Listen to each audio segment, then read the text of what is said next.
First of all, the world is a very integrated place.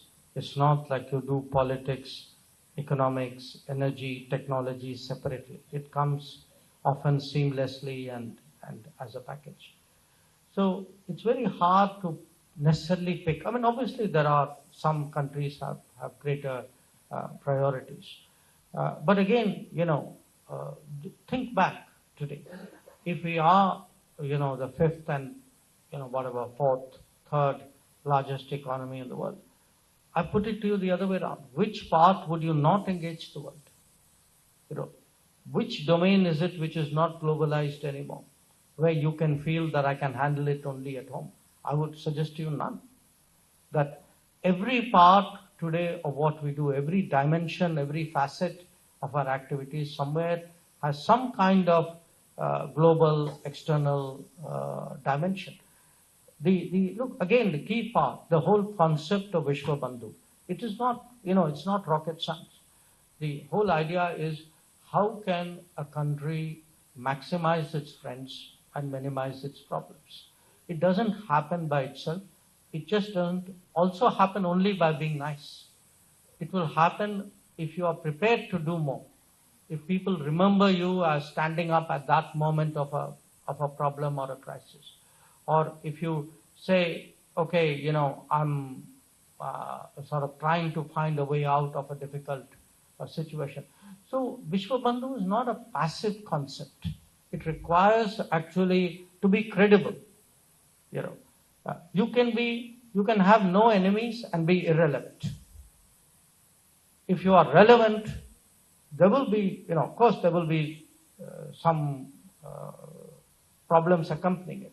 But how do you optimize it? How do you make your presence felt, but in the best possible way, with the least possible problems? I mean, that is really what a common sense, which happens to be a traditional way of looking at the world. Thank you, sir. Ms. Sanjana Garai. She comes from the Mathematics and Computing, third year. A very good afternoon, sir.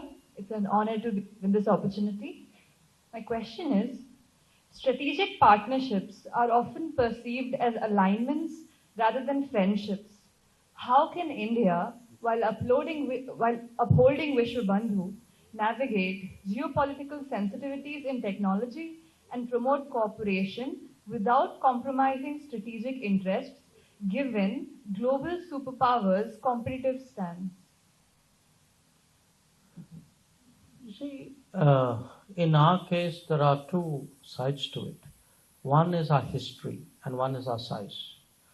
I think as a country which for many years was ruled by a foreign power, there's a great deal of sensitivity about independence. That we don't want to get into a situation where you are again ever tied to another foreign power. You don't want them to get too much influence or too much of a say on our decision making and choices. So this very strong streak of independence, I think, is a consistent streak. I don't think it's somewhere in our people, it's in our public discourse. It's not a political position of a particular government or a party. I think everybody shares it in a way. The second is, while we want to be independent, we also in different ways want to get our work done. But remember, we are also a big country, and big countries typically have so many interests that they cannot necessarily be tied down to some other country on all issues. So if you have, this large number of countries in the world, with every country there will be touch points. There will be things you agree with, but there will be things you agree with less.